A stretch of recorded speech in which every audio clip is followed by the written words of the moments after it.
Aroma harum kuih tradisional topi yang digoreng panas-panas di gerai kecil berhampiran Masjid Muhammadi menjadi tarikan utama pelanggan setiap pagi hasil tangan pengusaha muda berusia 28 tahun Muhammad Syahmi Ibrahim. Biarpun berdepan persaingan dengan pelbagai juadah moden, kuih topi tradisional itu kekal mendapat tempat di hati pelanggan sehingga 1,500 biji terjual setiap hari. Katanya permintaan bukan sahaja untuk juadah pagi tetapi juga sebagai hidangan bagi majlis perkahwinan, tahlil dan sebagainya. Proses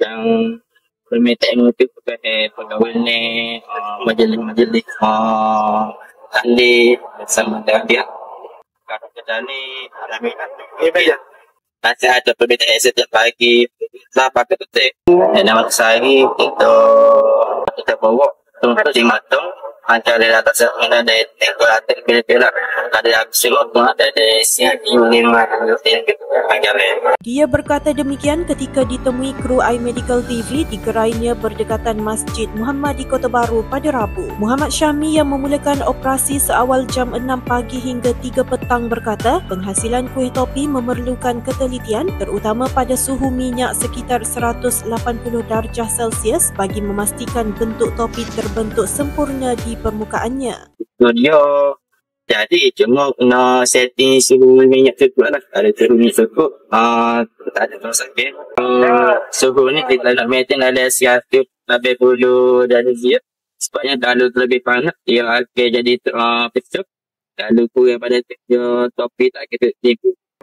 Kalau kena setting suhu semua sekali tak ada umik lah.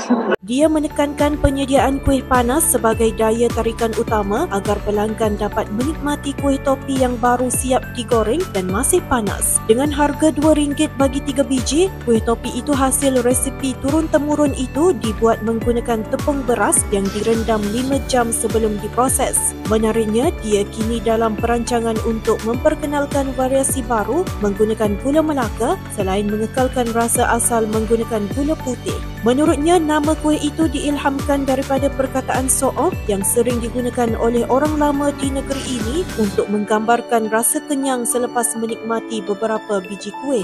Benda ni dia nama so'oh sebabnya kita ambil brand ni atau pakai 30 tak memerlukan jadi kita ambil brand tu buat brand tu kita.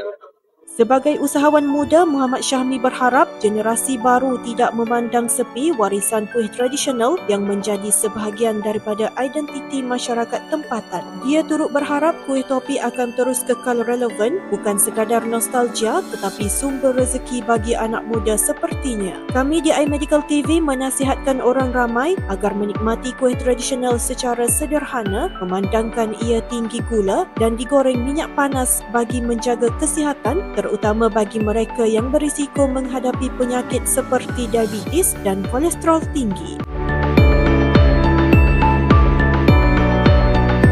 Nur Atirah Azman bersama juru kamera Izzah Zaki, Berita iMedical TV.